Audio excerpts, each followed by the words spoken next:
El Señor esté con ustedes. Lectura del Santo Evangelio según San Marcos.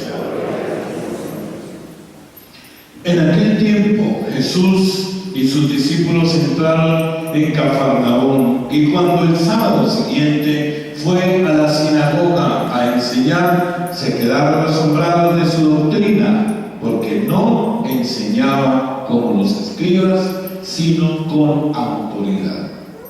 Estaba precisamente en la sinagoga un hombre que tenía un espíritu inmundo y se puso a gritar: ¿qué quieres de nosotros, Jesús Nazareno?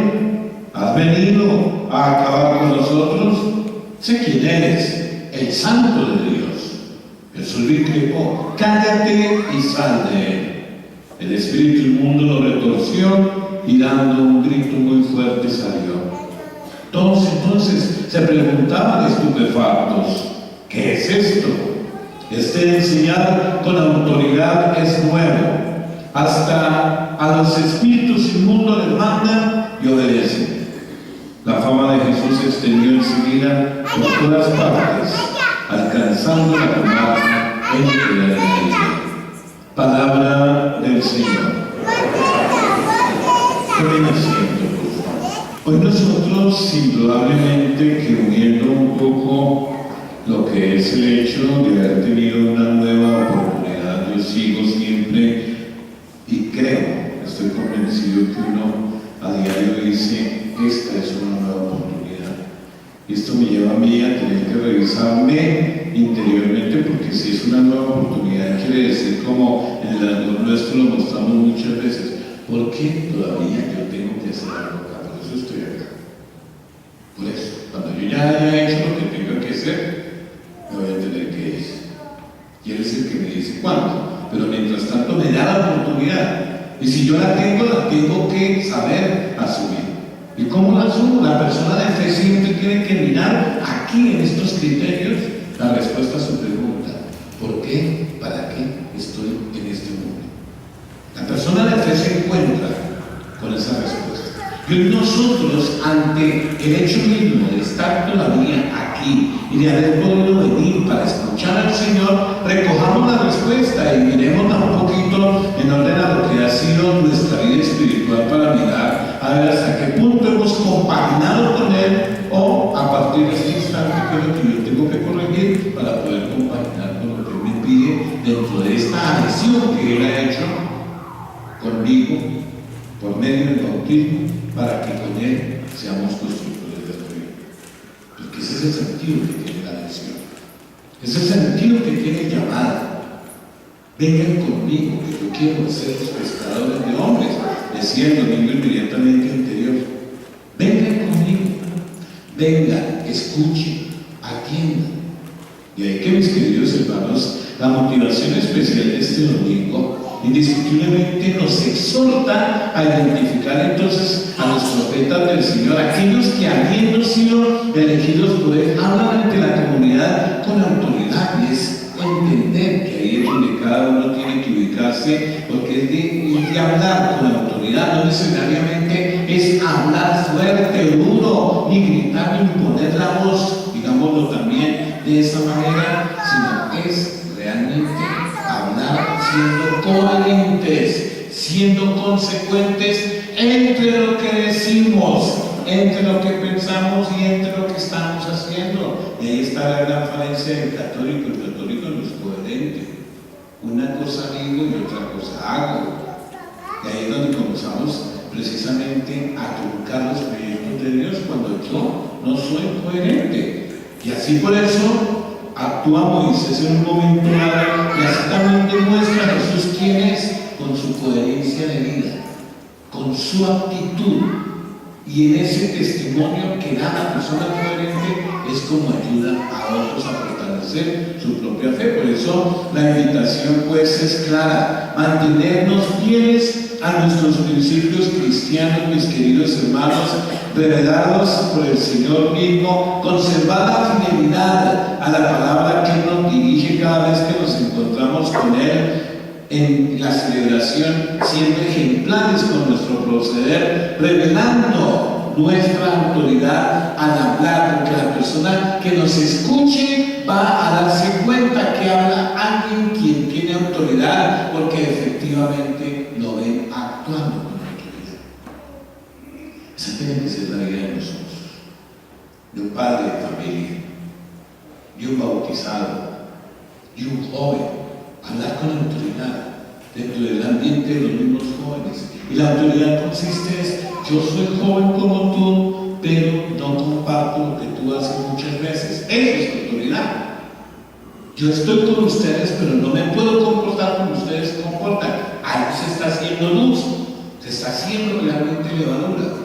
Por eso, este texto del Deuteronomio que estábamos escuchando, que se encuentra en el contexto de todo lo que es la profecía en Israel, porque es que las palabras de Moisés están precedidas por la narración de lo que el pueblo encontrará en la tierra prometida. ¿Qué es lo que va a encontrar el pueblo en esa tierra de Canaán? Adivinación, astrología, hechicería, magia, encantadores, consultores de espectros, adivinadores, evocadores de muertos, etcétera, etcétera. Y por eso Israel no ha de seguir esas costumbres. ¿Y qué es lo que hace el Señor?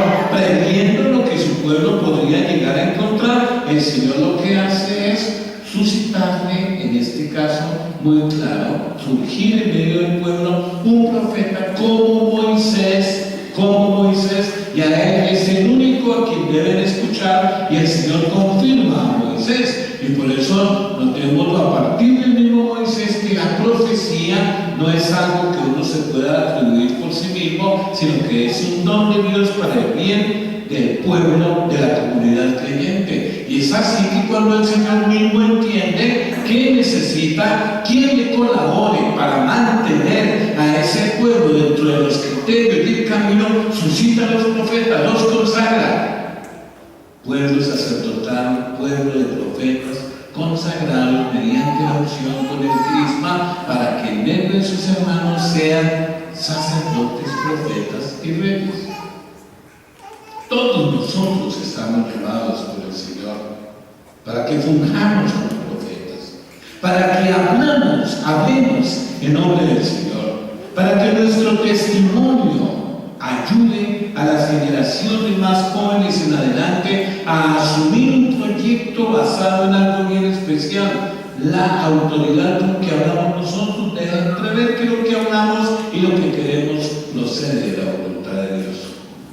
De ahí que sobre su elegido el Señor pone siempre sus palabras en su boca para que diga lo que le manda el Señor, el Espíritu que hemos recibido nosotros en el bautismo, el Espíritu que hemos recibido en nuestra confirmación, el Espíritu que cuando le permitimos actuar nos ilumina para que nuestra vida se lleve conforme a la palabra, que es lo que hace que María viva la experiencia de Dios en ella, permitir que el Espíritu la conduzca, la fortalezca, la ilumine.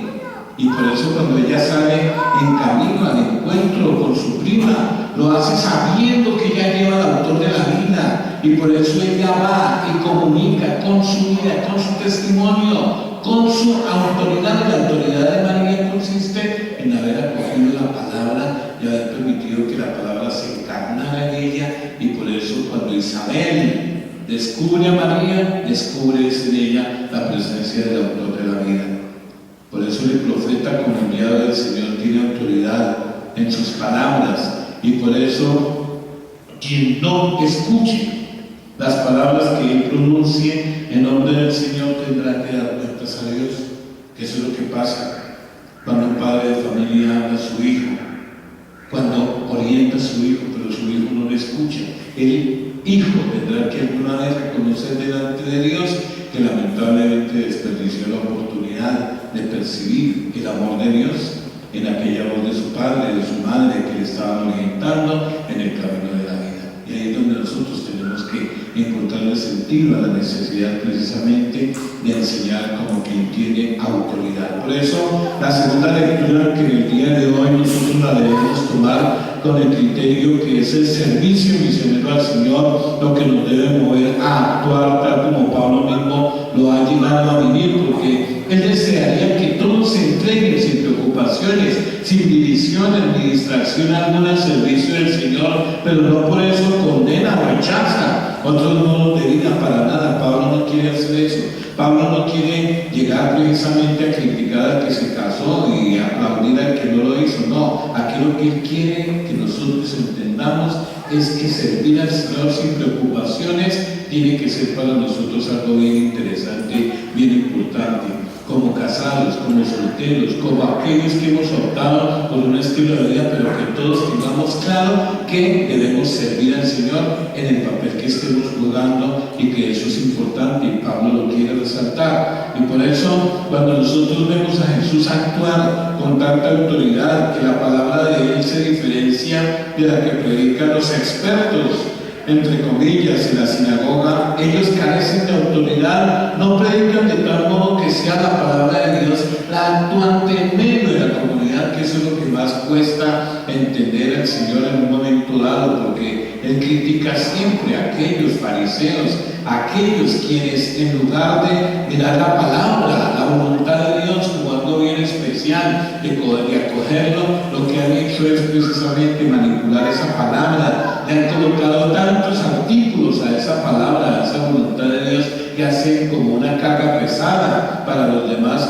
un verdadero seguimiento de la voluntad de Dios. Y lo que más le choca al Señor con ese tipo de fariseísmos, y aquí es donde Él mismo predica de tal modo a su comunidad esa palabra, que la actuante en medio de la comunidad, la palabra hace que en la sinagoga esté presente alguien quien va precisamente a descubrir a Jesús en medio de la comunidad. Y lamentablemente pues es un espíritu inmundo el que se pone a gritar: ¿qué quieres tú de nosotros? ¿Qué quieres? Jesús de Nazaret, ya sé quién eres, el Santo de Dios. Y es ese espíritu inmundo el que descubre la identidad del Señor, pero sigue oculta, y se dirige la atención a esa autoridad con que actúa, y la reacción de la gente nuevamente quedan todos estupefactos, porque se preguntan: ¿quién es ese? ¿Qué autoridad tan maravillosa que hasta las cosas del mar le obedecen?